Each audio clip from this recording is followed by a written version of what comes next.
Building an OB van is challenging and sometimes hard. It needs a lot of know-how and technical resources. Building two fully IP-based OB vans with the latest technology could be even harder. But doing this during a crisis like COVID-19 sounds nearly impossible. Welcome to today's live talk, where we will tell you how Broadcast Solutions managed to do this.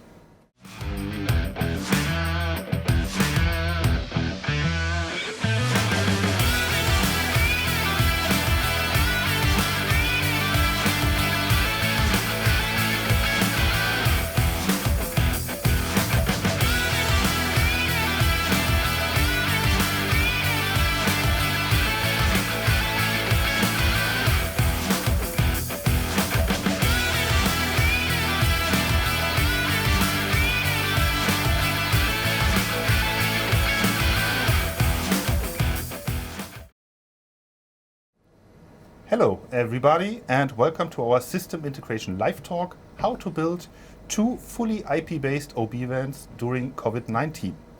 During the live talk, if you have any questions, let us know, ask them down in the Q&A section, and we will try to answer them during the talk or latest after the talk.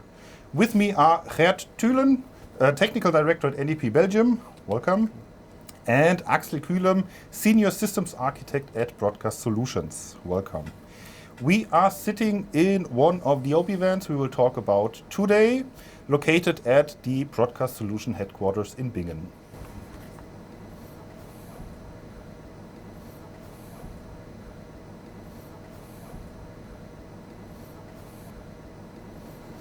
Geert, probably you could tell us a little bit about the OB van and its purpose.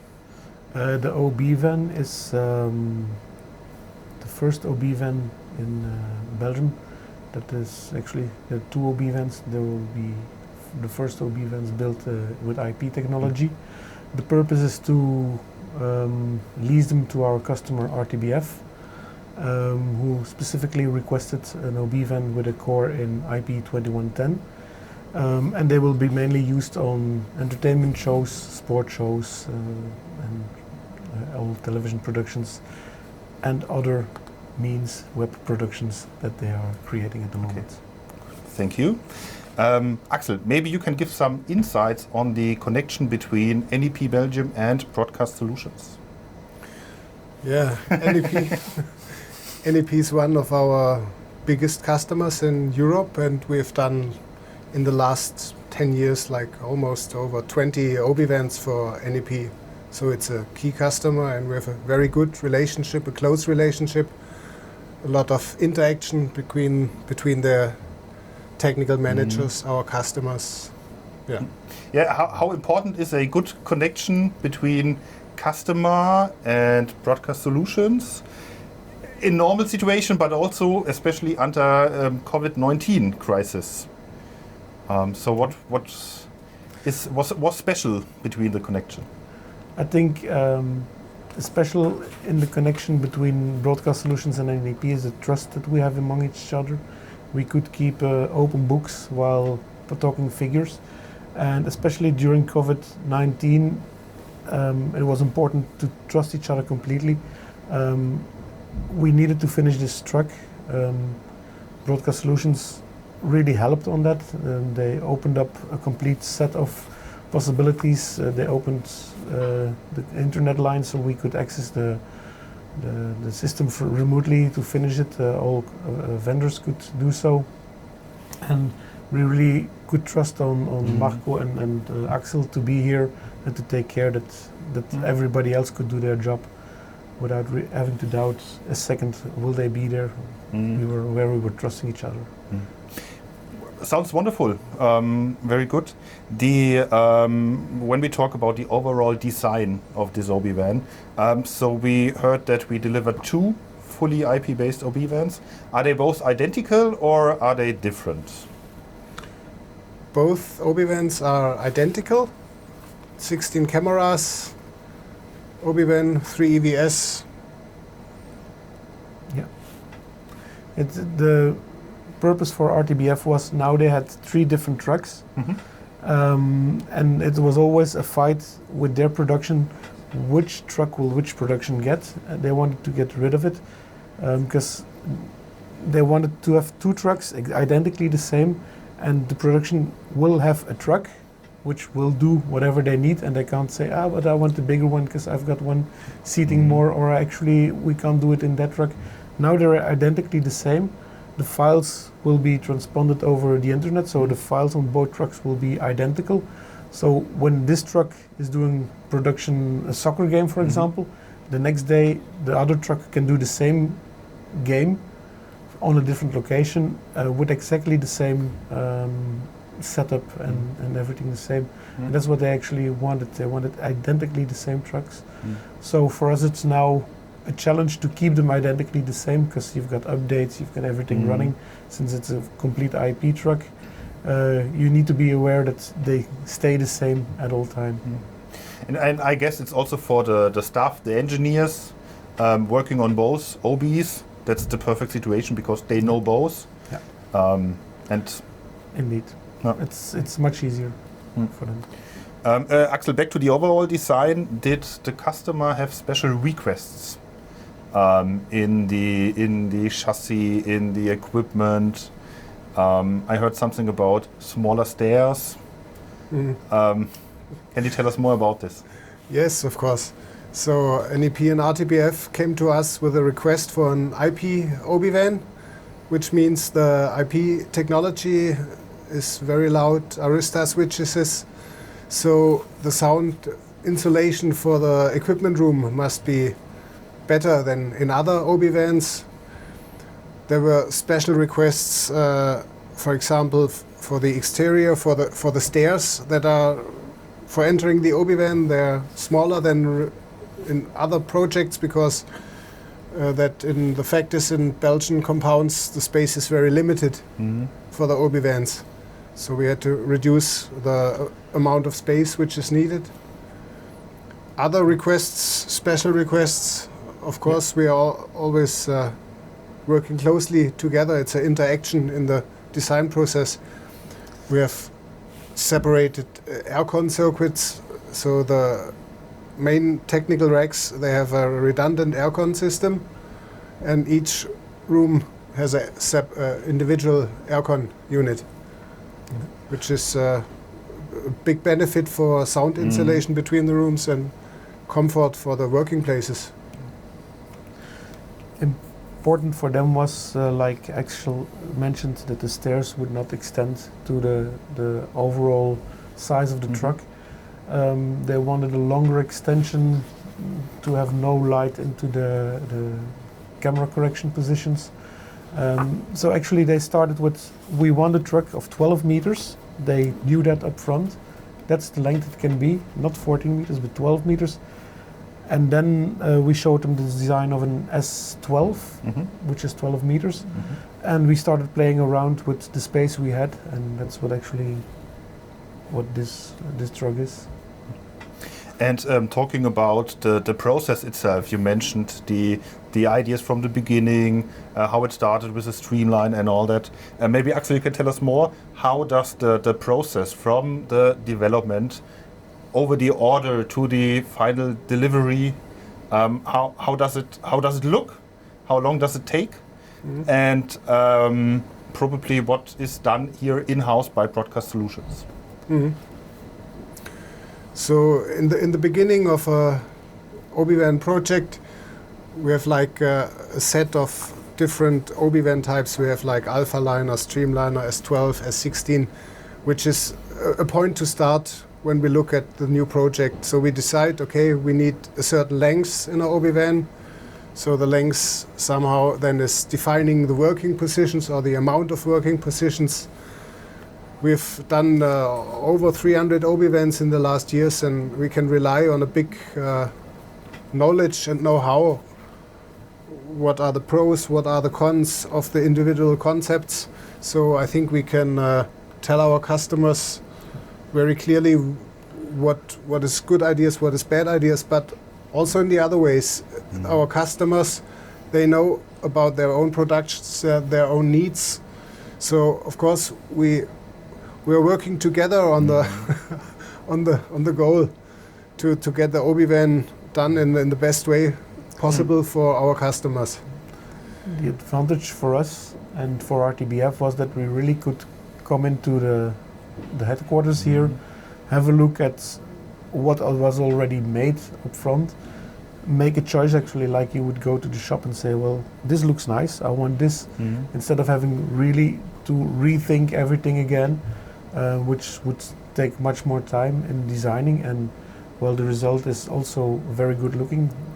It doesn't need to be arty-farty, it just needs to be very beautiful, straightforward, and a nice environment to work in. And if you have to restart thinking everything again, each project you do, you lose a lot of time and you lose a lot of efficiency, money. And that's where here at Broadcast Solutions, you just come in, you say, I want this color of desks, I want this flooring. Oh, it looks nice, let's put it together. Okay, yeah, let's go this way. And you can immediately see the design in 3D, and you know where you're heading at. So during the planning and collecting and gathering all the ideas, you already had a good idea how the OB van will look? Or was it at the end a big surprise? You came in first time and said, oh, I didn't know that this will be like this? Or how was the communication there? No, actually, we had some elements in mind. We had some elements of our trucks we have right now, which we took here. We had some elements that we saw on the trade shows in other trucks or in Broadcast Solution trucks. We put them together, and actually, if you really have to be here to experience it, but if you go into the room where all the fabrics are, where all the woodwork is, you look at it and you say, yeah, I want this, but maybe it needs to be a little bit more like that. And then immediately you've got the team here making mock-ups, making things, so you can really see what's going on. So by the time the carrosserie, how do you say the it? chassis? The chassis was ready. We knew how the truck was going to look like inside. We chose the fabrics. We got the beautiful 3D pictures already, which when we were answering the tender that RTBF announced, we already took some parts, like we want black desks, we want not too dark also, we need that flooring, we need maybe that color, and the 3D renders were up front already almost identically the same. From the moment we were here in the shop, we decided on the materials, we decided on the fabrics, on the woodwork. Well, a week later we got the 3D drawing, and this is like a photorealistic 3D drawing for what's standing here right now. Yeah, at Broadcast Solutions we are receiving an empty truck from the chassis builder, and all the other things like racks, furniture, electricity, aircon is done in-house. So we have our own specialists for all the technologies needed in the OB van, so we can have very detailed reaction on the customer needs and offer solutions. And I remember we also went often into the workshop and had a look on other projects that were going on to see solutions over there, to get inspired by other running projects, so we can get the best out of all the worlds. You both mentioned already the IP topic. Why did RTBF wanted to have a full IP OB van with SEMTI 2110? They wanted to have the complete SEMTI 2110 workflow in their trucks, because they had a vision already 2-3 years ago that they were going to rebuild their building. They needed 2 trucks, so they made a complete thought of what's our strategy going to be, what do we need for that strategy. And then they saw that actually 2110 would give them the possibility to interconnect these 2 trucks and make one big unit out of it for the very big jobs. But they don't have those jobs much, so they could scale those 2 units down, this one big unit down to 2 small units that were driving around. Small units, they're still very powerful with 16 cameras and 3 EVSs in full HD. And they also wanted to connect them to their main building, which is also going to be probably a 2110. It's going to be a 2110 building, and use the resources inside that building with a truck, or use the resources from the truck inside the building, depending on the shows they are doing, to have all possible flexible ways around, and that's what 2110 is in its core: flexibility and scalability. Okay. And when we talk about building this OB or two OBs during the COVID-19 crisis, how did it affect the whole building process from planning to mechanical work to system integration? And we talked about IP, did this help probably to get the situation cleared and get this done even during a crisis? So we started this project like almost 1 year ago, and the schedule was to start with the commissioning in like January, February. This was during the breakout of COVID-19, and all the plans had to be modified. It was clear that the suppliers like Lavo and even the customers and NEP are not allowed anymore to travel to Bingen. So we had to set up a lot of team viewer connections, remote connections, webcams showing monitors to see what's going on in the OB van. For the remote hands that all were working on the OB vans, we had up like 6 PCs, which people have been using in parallel to configure the OB van. Of course, you still need to have personal hands on site to switch on and off things, to reboot devices, to make connections, to unplug cables here and there. So had the manufacturer that wanted to remote work on the OB van here, did they have to wait until the factory was opened in the morning? What Broadcast Solutions? What did Broadcast Solutions to probably help this situation? The nice thing there is that all equipment inside this truck can be remotely accessed via IP addresses, and actually Broadcast Solutions allowed us to do so. So normally, I think it's the thing that you shut down all trucks during the night. Now they took care that there was a special power and special internet foreseen so that the vendors could work on through the night.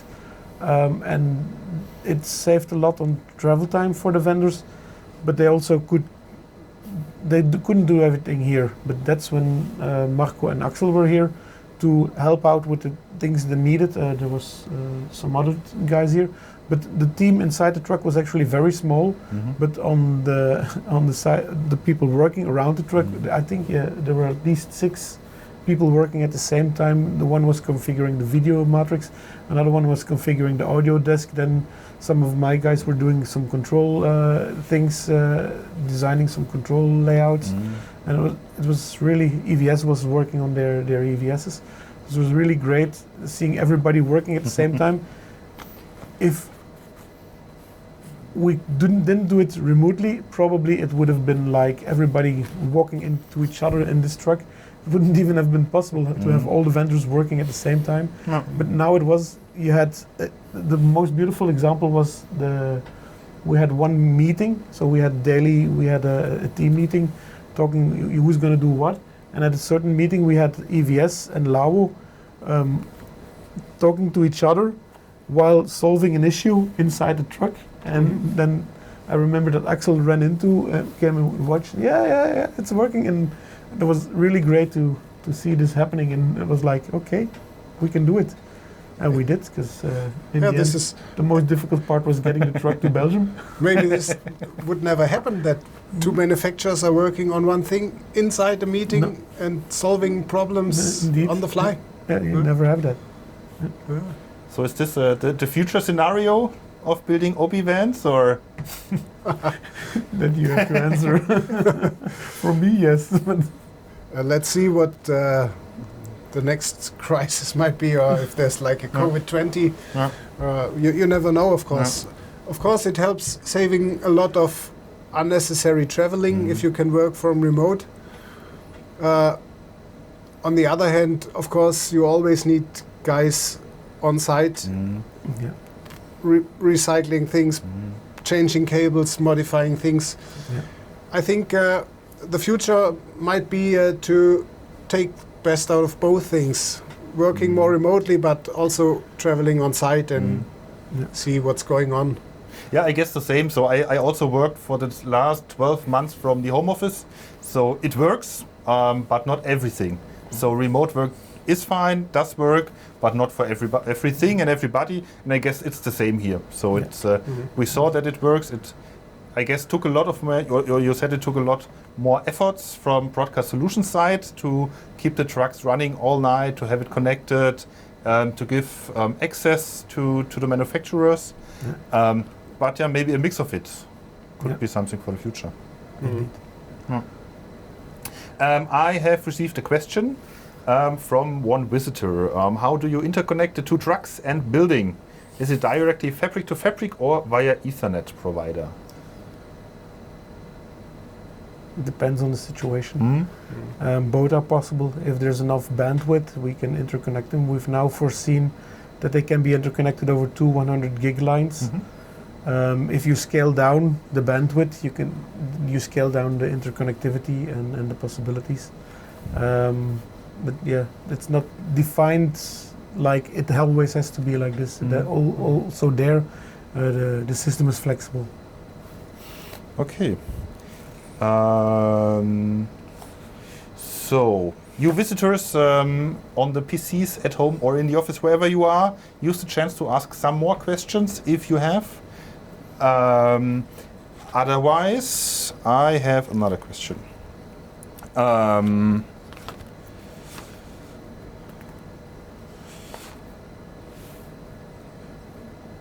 Yes. No, I thought I have received one question. No, I'm not, sorry. Is there anything you want to add to the how to build an OB van during COVID-19? Well, the most important thing, and that's what we found actually with all vendors, some were better at it, some not. But in the end, everybody was trusting each other. Everybody was like, okay, Lao was trusted to have a connection to here, to control things. They were calling straight away to Axel, can you please change that? And we've got an issue there. And then Marco solved the network issue. Axel exchanged cables. All the trust was there. And everybody was really going for it. And they really wanted one goal. The truck needs to be scheduled and delivered on time. And we succeeded, so I'm very grateful to the whole team that everybody was not like, okay, but the other guys or the other vendors not completely ready, so I'm waiting. No, everybody really went for it and really said, well, if that's not ready, I'll start here and do this, and then maybe it comes together, and that's what really happened with So how would you describe the situation with the vendors? It was really completely trust. I think as NEP it's important for us to have a good relationship with vendors. For vendors it's also good to have a good relationship with us. And yeah, it was just not like everybody was not really working for its own branch or its own brand, but they were working together to deliver this beautiful truck to RTBF. And yeah, that's what was really nice in this team, I guess. It was not like, hey, but I really want this, or we need to do that now. It was one team philosophy. The situation opened up like a new requirement for trust, but for interaction and for finding the goal. So it was also like a small gift, the situation. Yeah, opening new ways of finishing OB vans. So also from customer side, you described how the connection to vendors is. I guess from Broadcast Solutions side, from the system integration side, it's not very different, or? So it is definitely important to work with the vendors. Absolutely, but especially for this first IP vans that we have now done in Broadcast Solutions, we had we needed to have good partners, and we found very good partners in Lavo, which are offering the core system for the OB van. So the core is like the C100 modules with a V matrix. They offer the control system with VSM, And of course the audio system. So the cooperation with Lavo was very good and brought us to a happy project end. Mm-hmm. Yeah. They really, we could count on them that they were delivering. That's really great. Yeah. Same as the Broadcast Solutions team. So we brought together the know-how in the area you're working in. Yeah. Of course, for us the IP is new. Yeah. Even for Lavo the IP is new, but Lavo has done some installations now, and they can rely on They've got on that project. Yeah, their knowledge base of projects is now widening and getting wider, and we could have some advantages. When we were designing this truck on paper, we were the first ones designing it, and we said, "Oh, this will work like that." And while designing it, you sometimes said, "Oh, we'll redo this architecture a little better," and actually, it only improved while doing it. So, like we set up, we designed the core network for the truck, which is on IT side, not a big issue, but to set up all the streams and systems and STPs exchange between the systems and the streams for sending, receiving, it was a big challenge, and we managed together. I have a question that fits perfectly on the IP topic. Is the weight and power consumption different on an IP-based 2110 OB truck in comparison to baseband SDI? Definitely. So with IP technology, you can really reduce weight and power consumption. Any idea how much? By percentage, is it? It will not be half the weight, or will it? Or only the video part of this truck is, I think, half of what it would have been in baseband. If you only look at the video matrix, it's now half the size of what it would have been in baseband, I guess. And I think on audio side as well, it's really, I think the space inside the truck is half. I don't know if consumption is half as well. I know it's less, but I don't know how much. I think it depends very much on the way how you build the system. So Indeed, we have, in this truck, we have also a baseband part as a backup or backup scenario. But if the time is showing more experience and trust in the IP technology, I think you can get rid of the baseband thing in an OB van, and you really put you have the network interfaces in the EVSs, in the cameras, in the mixer, and you just need fibers to a main switch. Okay. You have processing units like DSP engines, whatever they might be, and this will be very much lighter than the baseband. The power consumption is still there, but I think it will be even less than in the baseband. I have another question that's going away from technical more to practical. Daily work, is equipment shared between the two OB vans, or can it be shared? Yeah.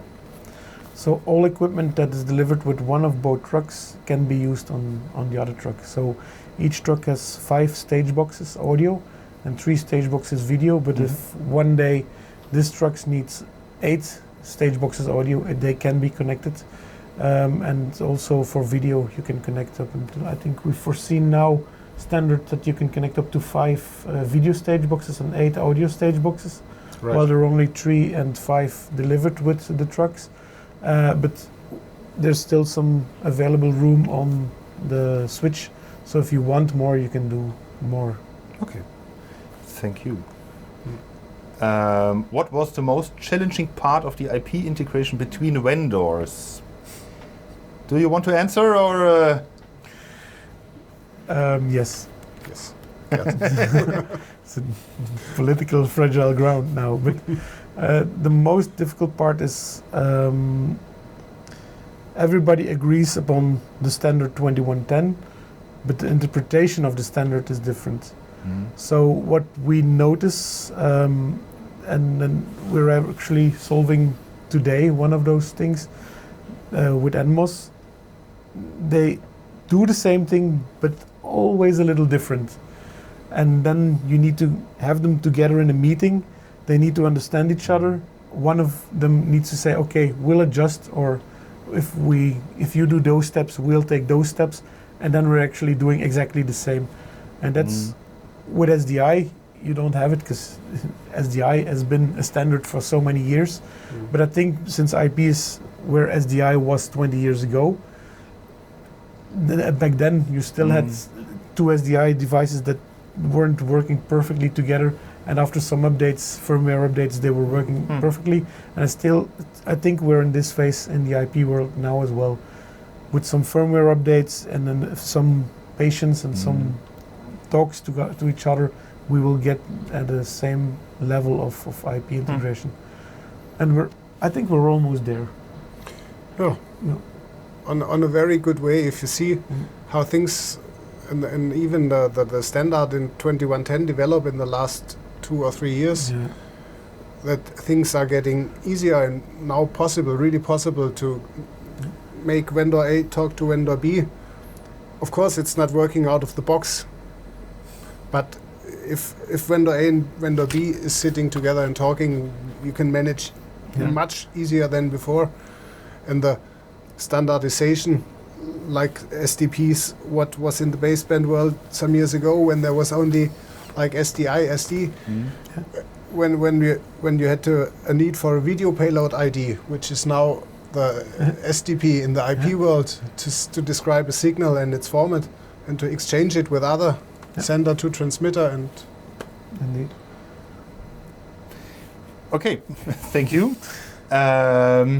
Another question going for the technical specs, so not only vendor side, or not talking about vendors only, but what cameras are used, what intercom is used, what switches are used. So during this design, we knew that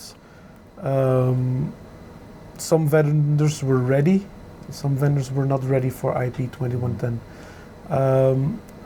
We took those decisions on the ones that were most ready, and we made, before we started building, we did a POC together with most vendors, and we really looked which one is furthest and which one can already do more than the other ones.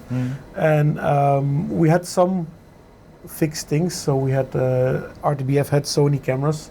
They wanted to reuse them. So we had to make some basement cameras into IP to have decor and IP. We had experiences NEP with some of those vendors, so we decided to go for Arista switches. At that moment, Lao C100s were the furthest developed cards. Lao Audio was the furthest developed on networked audio. So we talked to RTBF and they agreed to put those things in. And EVS is a standard on replay, so RTBF said we really want EVS. And also on Riedel, because their building was Riedel, they said to use Riedel in the reply. Did the customer want to have it in UHD HDR? They wanted to have it flexible. Okay. So it is now UHD HDR ready. Okay. So it just needs an upgrade and some minor panels that need to be changed to be UHD completely. We've foreseen everything in the build that it can be UHD truck in whenever the new cameras are there. Okay. Going back with another question to the IP versus SDI topic, is it cheaper or more expensive to build an IP OB van? I guess the question is building an OB van. We can discuss this, but I would be more interested. How is it later for the customer? Are there any cost savings during the production because of IP? That changes the question. Yeah. IP is at the moment it's more expensive than basement, but if you look at that's actually my answer to the first part of the question. If you look at what you can do with it in the future proofness, you actually buy a system that with basement you usually had 7 years, 8 years I think with IP you can have a longer period that you can use it. You can expand it more easily and make it more scalability more easily. In the way productions are made, I think you can do more with less equipment for the moment. For example, you take in a stream in SDI.